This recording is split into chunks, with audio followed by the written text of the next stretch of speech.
Kumusta sa inyong lahat? Ako si Dr.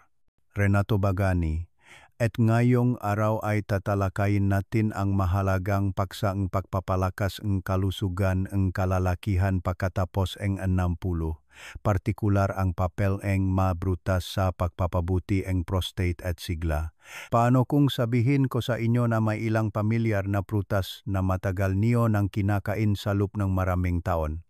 Ngunit wala kayong ideya na makaulong ang nga ito sa pagpapaliit ng prostate, pagpapabuti ng pagtulog, pagbabawas ng pag-ihi sa gabi, at muling pagpapasigla ng sigla ng kalalakihan pagkatapos ng edad 60. Maaring mahirap paniwalaan, ngunit ito ang katotohanan na ilan lamang ang hayagang sasabihin nga doktor. Milyon-milyong matatandang lalaki ang nakdurusa sa matagal na insomnia, pagkapagod sa araw, kawalan ng kumpiyansa, at tahimik na pagbabago na nangyayari sa loob ng kanilang katawan. At ang salarin, hindi ito pagtanda o mababang testosterone, kundi isang maliit na glandula sa malalim na bahagi ng pelvis na tahimik na namamaga araw-araw. Ayon sa istatistika mula sa International Society for Men's Health, mahigit 50% kalalakihan na lampas 60 ang apektado ng benign prostatic hyperplasia, BPH, na may mga sintomas tulad ng madalas na pag-ihi sa gabi, mahinang daloy ng ihi, at isang patuloy na pakiramdam ng hindi natapos na pag-ihi. Ngunit narito ang magandang balita. Hindi mo kailangan ng gamot o operasyon para mapabuti ito. Ngayon, ako, si Dr. Renato Bagani, ay ibabahagi sa inyo ang listahan ng nga natural na prutas na madaling hanapin, madaling kainin, na naglalaman ngang makapangyarihang compounds na scientifically proven na nagpapababa ngang pamamaga ngang prostate, sumusuporta sa mga hormona, at nagpapanumbalik ngang pakiramdam ngang sigla na dating taglay mo. At huwag palampasin ang unang prutas, dahil ito ang tahimik na bayani na hindi alam ngang karamihan ng kalalakihan na kanilang binabalewala sa kanilang pang-araw-araw na pagkain, kahit na ang tamang paggamit lamang nito ay makakagawa nga kapansin-pansing pagbabago sa loob lamang ng isang buwan. Bago tayo sumisid sa pangunahing nilalaman, maaari ko bang itanong kung saan kayo sa mundo nanonood kan video na ito? Mangyaring iwanan ang inyong sagot sa mga komento sa ibaba. Sobrang matutuwa ako na malaman kung sino ang kasama ko sa health journey na ito ngayon.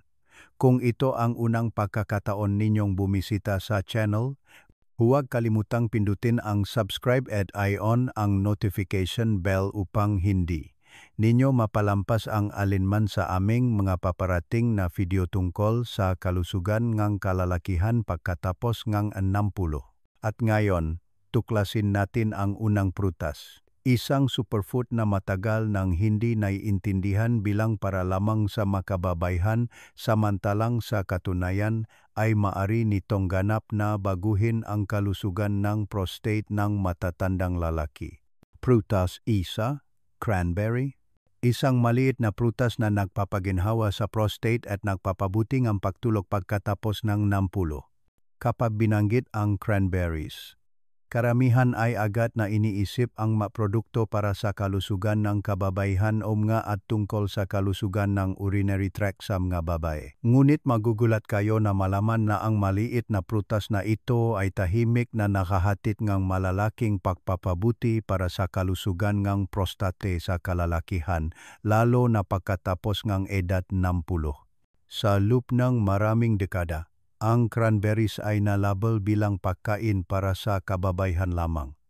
Ngunit ang kamakailang pananaliksik ay nagpapakitang ganap na makaibang larawan. Ang cranberries ay naglalaman ang isang espesyal na compound na tinatawag na tip-prone paksa na may kakayahang bawasan ang pamamaga at pamamaga sa loob ng prostate, na tumutulong na patatagin ang daloy ng ihi at bawasan ang pagpunta sa banyo sa gabi. Isang clinical study ang napakita na ang mga lalaking gumamit ng cranberry extract araw-araw ay nakaranas ng hanggang 30% pagbaba sa mga markers ng pamamaga ng prostate.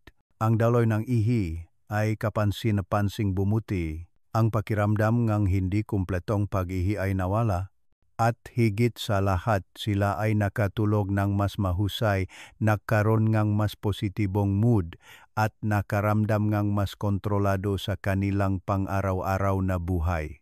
Sa aking klinika, mayroon akong isang 67 taong gulang na pasyente na nagsabi sa akin na hindi pa siya nakakatulog ng sa loob ngang mahigit isang taon, gumigising ngang 5 hanggang 6 na beses sa gabi para umihi.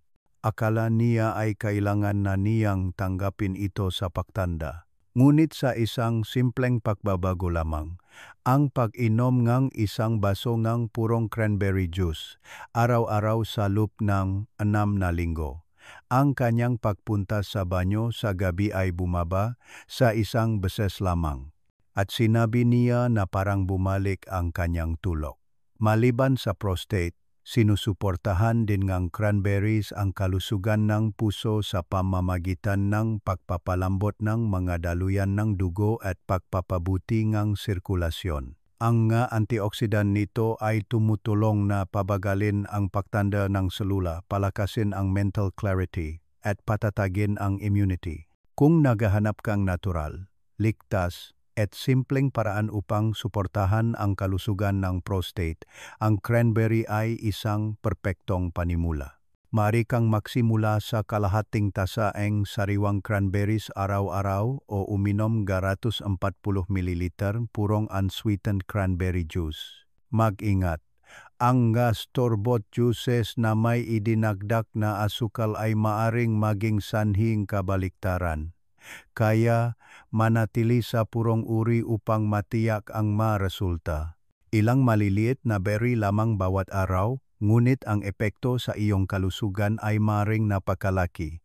Kaya naman ang cranberry ay isang mahalagang kasama para sa kalalakihan pagkatapos ng 10. At alam mo ba? Ang susunod na prutas ay tumutulong pa sa natural na pagtaas ng testosterone at sumusuporta sa male sexual function ng mas kumpleto. Ito ay isang matamis, makatas na prutas na maaring natatanim ka pa sa iyong sariling bakuran.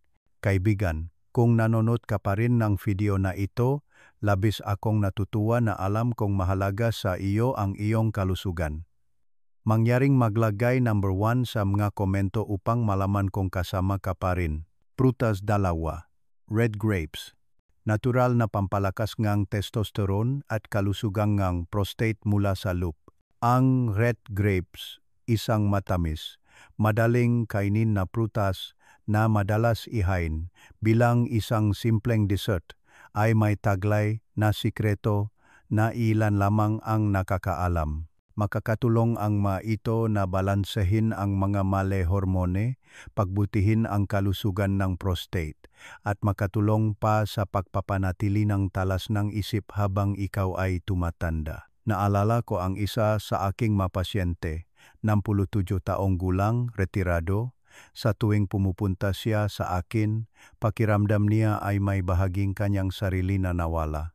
Wala ng pagnanais para sa intimacy, mababang enerhiya, at isang patuloy na pakiramdam ng kawalan ng katiyakan tungkol sa mga pagbabago na nangyayari sa loob ng kanyang katawan.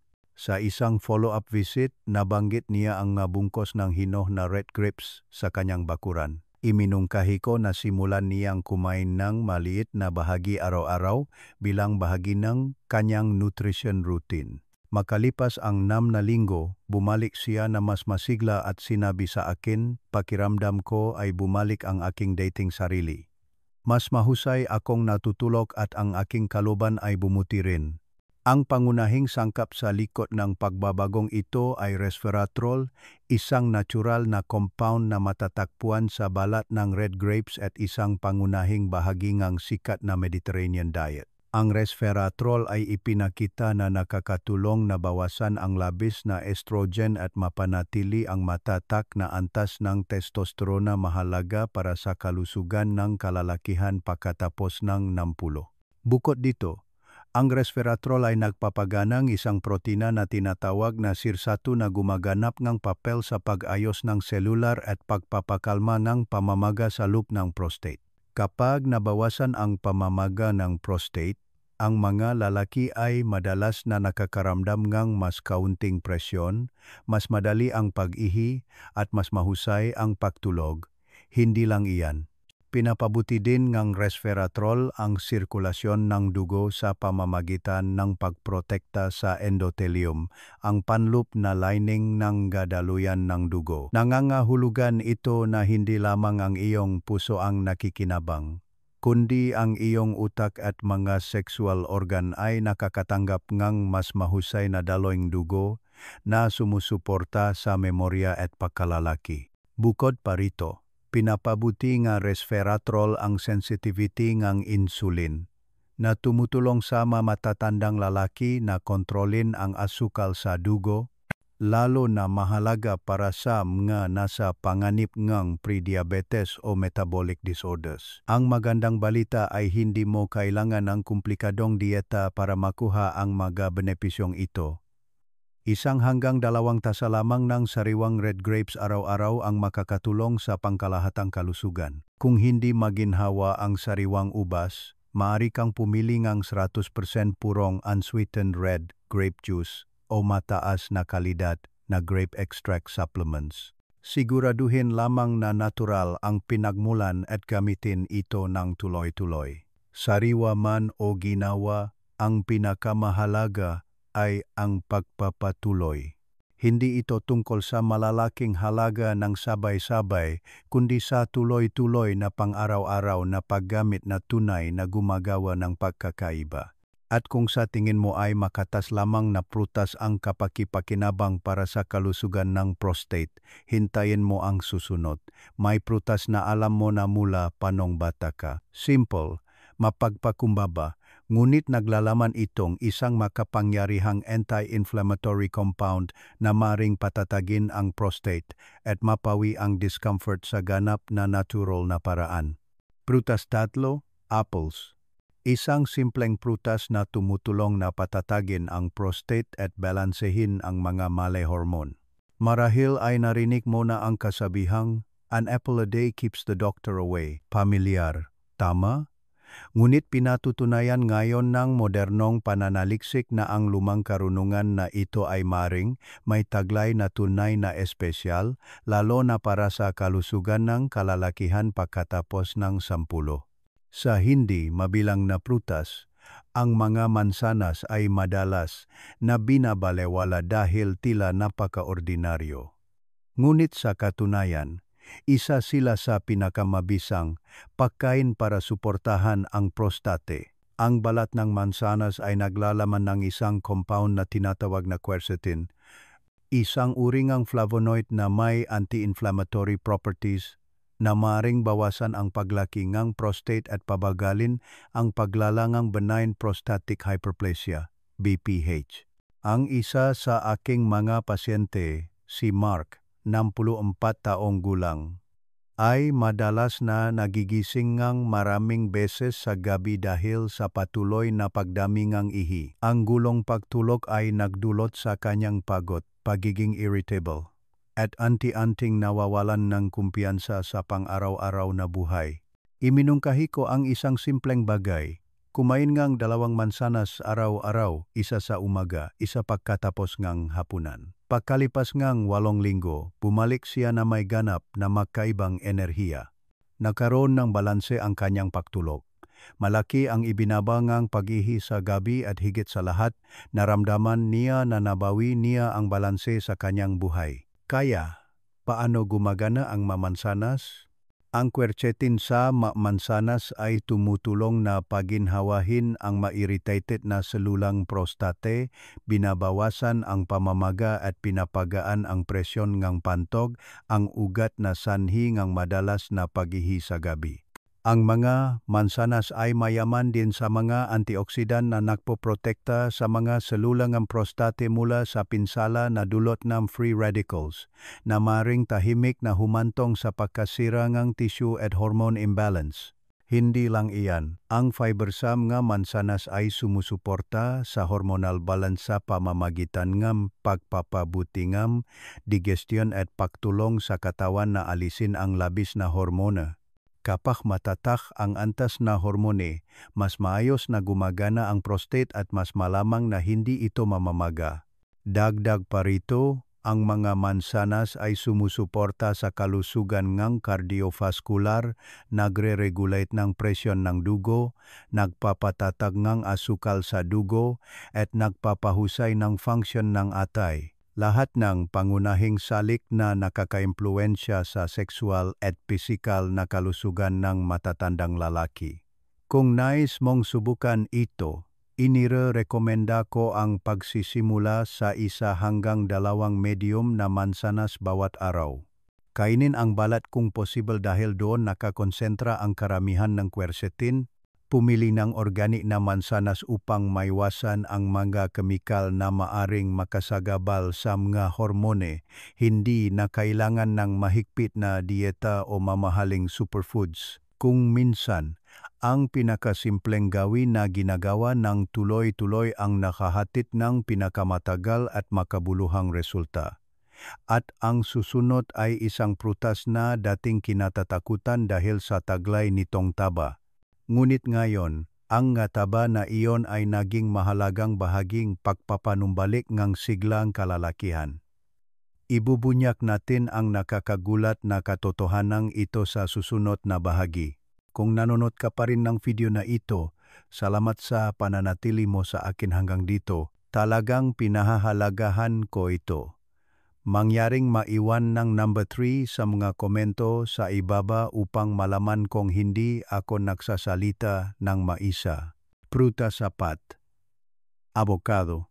Natural na taba na tumutulong na ibali ang testosterone at bawasan ang pamamaga ng prostate. May panahon na ang taba ay tinawag na salarin ng mahinang kalusugan. Maraming tao ang nagtanggal ng itlog, umiwas sa avocados at lahat ng pagkain na naglalaman ng natural na langis. Gayunpaman, ngayon ay ganap na makaiba ang pananaw ng mga siyentipiko. Ang natural na taba na ito tulad ng sa avocado sa ngayon ay gumaganap ng mahalagang papel sa pagsuporta sa mga hormone, pagpapabuti ng kalusugan ng prostate, at pagpapanumbalik ng sigla para sa kalalakihan pagkatapos ng edad 60. Ang avocados ay mayaman sa beta-sitosterol, isang plant sterol na ipinakita sa maraming pag-aaral na nakakabawas sa mga sintomas ng benign prostatic hyperplasia, BPH. Gumagana ang compound na ito sa pamamagitan ng pagpapaginhawa sa namamagang tissue sa prostate, pagbabawas ng presyon sa pantok, at pagpapabuti ng daloy ng ihi. Isa sa aking mga pasyente, si Mr. Carl, 69 taong gulang, ay madalas na nagrereklamo tungkol sa insomnia, madalas na pag-ihi sa gabi, at matagal na pagkapagod sa araw. Iminungkahi ko na simulan niya ang isang maliit na pagbabago, ang pagkain ng kalahating avocado araw-araw. Makalipas ang 6 na linggo, bumalik siya na may mas maliwanag na balat, mas masiglang boses, at ibinahagi na malaki ang pagbuti ng kanyang pagtulog. Hindi na siya nakakaramdam ng pagod tulad ng dati at lalo na sinabi niya na nabawi niya ang kanyang dating anyo, physical at mental. Hindi lamang beta-sitosterol, ang avocados ay naglalaman din ng monounsaturated fats, isang mahalagang sangkap na tumutulong sa katawan na gumawa ng testosterone ng natural. Ang testosterone ay hindi lamang isang sex hormone. Nakakaapekto rin ito sa bone density, muscle mass, fat metabolism, at pangkalahatang mood ng kalalakihan. Kapag bumaba ang antas ng testosterone, madaling mahulog ang katawan sa isang estado ng pagkapagod, mababang mood, at kawalan ng kontrol. Bukod pa rito, ang avocados ay naglalaman ng potassium na tumutulong na patatagin ang presyon ng dugo at palakasin ang function ng cardiovascular na napakahalaga para sa mga matatanda. Ang fiber sa avocados ay tumutulong na alisin ang labis na hormone at pagbutihin ang digestion na tumutulong sa katawan na mapanatili ang kinakailangang hormonal balance para sa prostate na gumana ng mas maayos. Napakasimple lang paggamit. Maaari kang kumain ng kalahati hanggang 1 avocado araw-araw. Idagdag ito sa salads. Ilagay ito sa whole grain bread o i-blend ito sa smoothies na may saging at chia seeds. Hindi na kailangan pang komplikahin ang magabagay. Ang araw-araw na pagpapatuloy lamang ay sapat na upang makagawa ngang malinaw na pagkakaiba pagkatapos ngang ilang linggo. At kung sa tingin mo ang avocados ang pinakamayamang pagkain sa nutrisyon para sa kalusugan ng prostate, hintayin mo ang susunod. May prutas na madalas mapakamalang gulay, ngunit naglalaman itong lycopene, isang compound na itinuturing na pinakamakapangyarihang pulang kalasag upang protektahan ang prostate mula sa pamamaga at cellular damage. Prutas 5. Tomatoes. Isang makapangyarihang pinakmulan ng lycopene upang protektahan at ibalik ang prostate. Ang makamatis ay maring ang pinakapamilyar na pagkain sa iyong mesa. Ngunit sa likod ng nakakaakit nitong pulang kulay ay isang compound na tinatawag ng mas siyentipiko na natural bodyguard ng prostate, ang lycopene. Ito ay isang makapangyarihang antioxidant na pinaaralan sa daan-daang clinical trials at nagpakitang malaking suporta para sa kalusugan ng prostate. Ang lycopene, ang sali na nagbibigay sa mga kamatis ngang kanilang natatanging pulang kulay. Ngunit ang halaga nito ay hindi lamang visual. Kapag nasipsip sa katawan, ang lycopene ay may tendensiyang magkonsentra ng husto sa tissue ngang prostate kaysa sa ibang bahagi. Nagbibigay daan ito upang makaroon ng maksimum na epekto kung saan ito pinakakailangan, binabawasan ang pamamaga, pinapatatag ang maselula, at pinapabuti ang function ng hormone. Ipinakita nga pag-aral na ang regular na paggamit nga lycopene ay maaring bawasan ang markers nga pamamaga nga prostate nga hanggang 40% sa loob lamang ngang ilang buwan. Bukod pa rito, tumutulong ito na pabagalin ang abnormal na paglaki ngang selula at suportahan ang matata na antas ng testosterone sa pamamagitan ngang paglaban sa free radicals na nakakasira sa mga hormon. Naalala ko ang isang partikular na kaso, si Mr. David, 72 taong gulang, ay dumating sa aking klinika na may mataas na antas ng PSA at madalas na pag-ihi sa gabi, insomnia, at matagal na pagkapagod. Sa halip na magreseta na agresibong interbensyon, pinayuhan ko siya na simulan sa pamamagitan ng pagsasama ng nilutong kamatis sa kanyang pagkain ng hindi bababa sa 5 beses bawat linggo. Pagkalipas ng nabuwan, nagkaroon ng balanse ang kanyang manumero. Malaki ang ibinabang pag-ihi sa gabi at ibinahagi niya.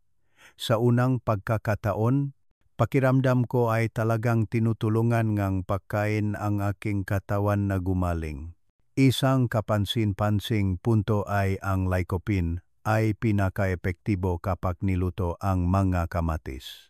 Nagbibigay daan ito sa katawan na mas madaling sipsipin ito na nagpapataas ngang bioavailability nito ngang hanggang 4 na beses kumpara sa hilaw na kamatis. Sa makatuwid, ang mga pagkain tulad ng tomato soup, tomato sauce, nilagang kamatis o kahit pagdaragdag lamang ng 1 kutsara ng tomato paste sa mga pagkain ay nagdudulot na ng malalaking benepisyo. Bukod sa lycopene, nagbibigay din ang mga kamatis ng vitamina C, potassium, folate at vitamina K, mga nutrient na sumusuporta sa immunity.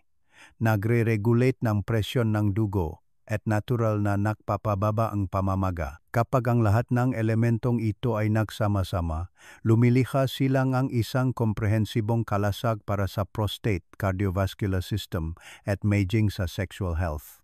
Dapat kang kumain ng 5 hanggang 7 servings ng nilutong kamatis bawat linggo.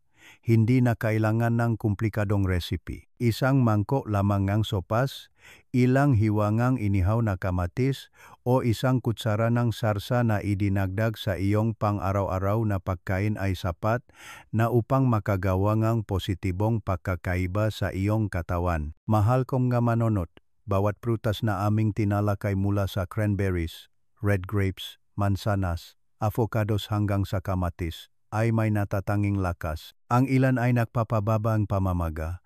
Ang ilan ay nagpapabuting sirkulasyon ng dugo. Ang iba ay sumusuporta sa mga hormone, kumikilos bilang mga antioxidant, o nagpapalusok sa prostate mula sa loob. Ngunit ang tunay na lakas ay hindi nakasalalay sa bawat prutas lamang, kundi sa kanilang matalinong kombinasyon. Kapag ang maprutas na ito ay regular na kinakain, pinapalitan sa pang-araw-araw na dieta, ang iyong katawan ay makakatanggap ngang suporta sa maraming sistema, bawasan ang pamamaga at pamamaga sa prostate. Pagbutihin ang daloy ngang dugo sa pelvic area na nagpapahusay ngang sexual function. Patatagin ang panloop na antas ng hormon, lalo na ang testosterone. Pigilan ang cellular damage at pabagalin ang pagtanda. Palakasin ang cardiovascular, utak, at kalusugan ng immune system na lahat ay malapit na konektado sa male sexual function. Ang fenomeno na ito ay tinatawag na nutritional synergy effect kapag ang ma-active compounds mula sa natural na pagkain ay sumusuporta sa isa't isa, pinapataas ang absorption at naghahatid ng mas mahusay na resulta kumpara sa paggamit sa kanila ng nag-isa. Iyon din ang dahilan kung bakit maraming lalaki ang nakakakita malinaw na epekto pagkatapos lamang 6,12 linggo ng pagpapanatili ng tila simpleng gawi. Hindi mo kailangang baguhin ang iyong buong dieta. Magsimula lamang sa maliliit na bagay. Magdagdag ng 1 kutsara ng tomato sauce sa hapunan. Kumain ng kalahating avocado sa umaga. Kumain ng red grapes para sa dessert. Uminom ng cranberry juice. O mag-enjoy ng mansanas pagkatapos ng hapunan. Ang maliliit na aksyon na ito kung gagawin ng tuloy-tuloy ay magdudulot ng malalaki at pangmatagalang pagbabago. Mahal kong manonood, kung nakatulong sa iyo ang impormasyon sa video na ito, sana ay hindi mo ito itago sa iyong sarili. Pindutin ang subscribe button at i-on ang notification bell upang hindi mo mapalampas ang mapaparating na nilalaman tungkol sa hormonal at sexual health ng kalalakihan pagkatapos ng 1. Naniniwala ako na ang pag-alaga sa iyong kalusugan ay hindi kailangang maging komplikado.